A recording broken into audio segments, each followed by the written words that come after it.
ನೋಡಿ ಇವರೇ ಅವರವ್ರ ಅಭಿಮಾನೋತ್ಸವ ಮಾಡ್ಕೊಳ್ಳೋದಕ್ಕೆ ನಮ್ಗೆ ಯಾಕೆ ಕೇಳ್ತೀರಾ? ಅದು ಅವ್ರದ್ದು ಆಯಿತು, ಅವ್ರ ಪಕ್ಷದ ಕಾರ್ಯಕ್ರಮ ಆಯಿತು, ಅವ್ರ ಅಭಿಮಾನಿಗಳು ಮಾಡಿದ್ವಿ, ಖಾಸಗಿ ಕಾರ್ಯಕ್ರಮ, ಅದಕ್ಕೆ ನಮ್ಮ ಪಕ್ಷಕ್ಕೆ ಏನು ಸಂಬಂಧ?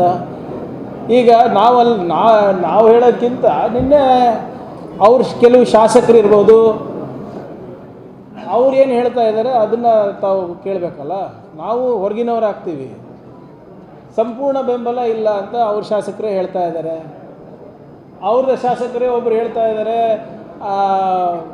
ಅವರಿಗೇನಾದರೂ ಗೌರವ ಇದ್ದರೆ ಬಿ ಜೆ ಪಿ ರಾಜ್ಯಾಧ್ಯಕ್ಷರಿಗೆ ಇಂಥ ಕಾರ್ಯಕ್ರಮಗಳು ಮಾಡಬಾರ್ದು, ಸಾಕಷ್ಟು ಪ್ರಕರಣಗಳು ಅವ್ರ ಮೇಲಿದೆ, ಇನ್ನೂ ಕೋರ್ಟಲ್ಲಿ ನಡೀತಾ ಇದೆ, ಮೇ 20ನೇ ತಾರೀಕು ಸುಪ್ರೀಂ ಕೋರ್ಟ್ನಲ್ಲೂ ಕೂಡ ಒಂದು ಇದು ಬರೋದಿದೆ. ನಾವು ಎಲ್ಲ ಹೇಳ್ತಾ ಇರೋದು, ಅವ್ರೇ ಹೇಳ್ತಾ ಇರೋದು. ಅಭಿಮಾನಿಗಳು ಏನಾದರೂ ಮಾಡ್ಕೋತಾರೆ ಮಾಡ್ಕೊಳ್ಳಿ, ಆದರೆ ಇಲ್ಲಿ ಸಾಕಷ್ಟು ಪ್ರಶ್ನೆಗಳು ಉತ್ತರ ಕೊಡಲಿ. ಅಲ್ಲಿ ಒಂದು 50,000 60,000 ಜನ ಸೇರ್ತಾರಲ್ಲ, ಅಲ್ಲಿ ಉತ್ತರ ಕೊಡಲಿ ಅವರು. ನಮಗೇನು ಮಾಡೋದಿದೆ ಅದಕ್ಕೆ? ಇದು ಮೋಸ್ಟ್ಲಿ ಏನು ಅನಿಸ್ತಾ ಇದೆ ಅಂದರೆ,